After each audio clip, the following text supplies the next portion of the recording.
بصوا بقى، انا مش هتكلم، انا هسيبكم انتوا تتكلموا. بص القمرايه الجميله الكيوته دي شافت مامتها نايمه تعبانه، غطتها وابتدت تروق البيت، عامله زي عيالنا بالظبط. يعني كل ام هتحس باللي انا بقوله ده.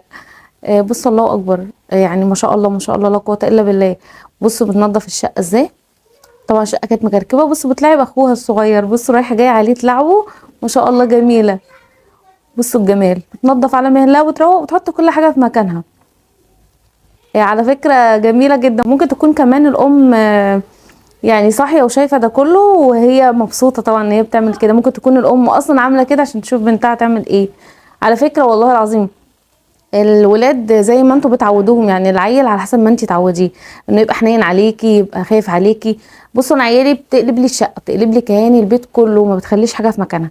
بس بجد لما بكون تعبانه ولا محتاجه مساعدتهم، الله اكبر ربنا يحميهم يا رب، بيقوموا وبيشيلوا وبيساعدوا.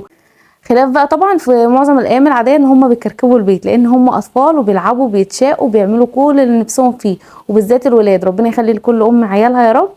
الولاد بتبقى صبيان، يعني بتبقى شقيه شويه عن البنات، فربنا يخلي لكل ام عيالها. بس الفيديو ده بسطني جدا، وحاولي تعودي بنوتك بالذات لو عندك بنات، عوديها ان هي تعتمد على نفسها وتروق وتكنس وتساعدك في كل حاجه. لو داخله المطبخ وقفيها جنبك، لو في حاجه تقدري تخليها تساعدك بيها خليها، عشان لما تكبر تنفع نفسها تبقى ست بيت شاطره، ولما تتجوز ما تتعبش.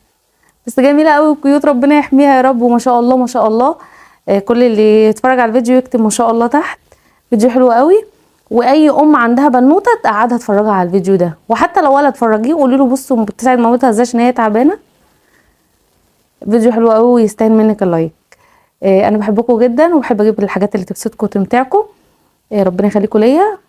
انا شيماء غريب. ما تنسيش تحطي كومنت حلو زيك، واشوفكم ان شاء الله على خير، فيديوهات جميله جدا. مع السلامه.